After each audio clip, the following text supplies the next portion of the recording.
Hi, I'm Alex from Bandbox.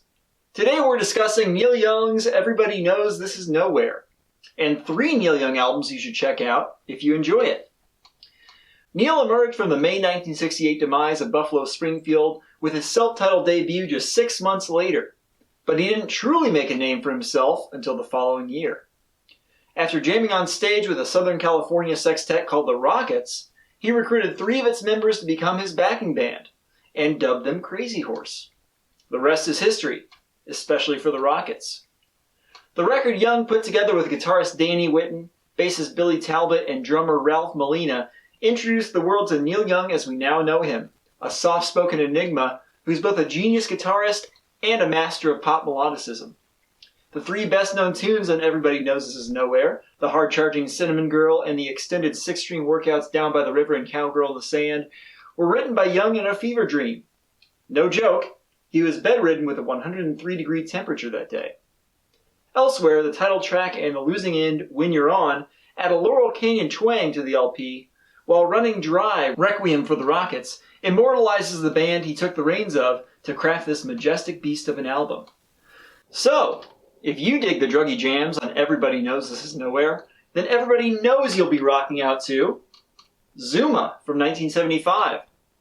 Thanks to Young's detours into folk ditties and bluesy dirges, plus Whitten's fatal 1972 overdose, it would be another 5 years before one of his albums donned the Crazy Horse moniker.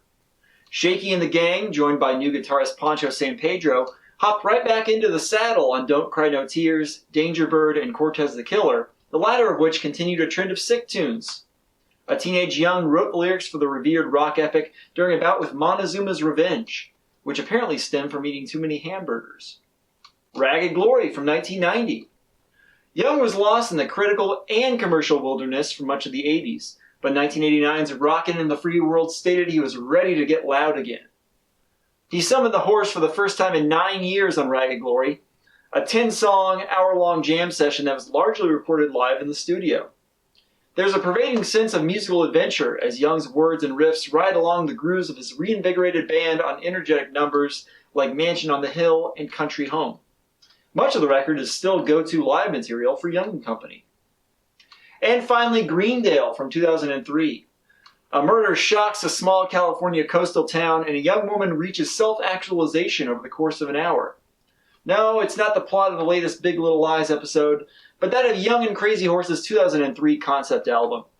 Throw in environmental destruction and corruption in the police ranks, and you've got yourself a proper audiobook.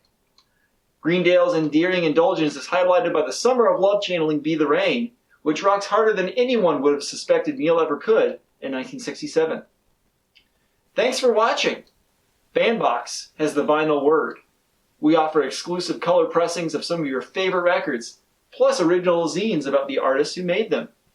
Check us out at bandboxrocks.com.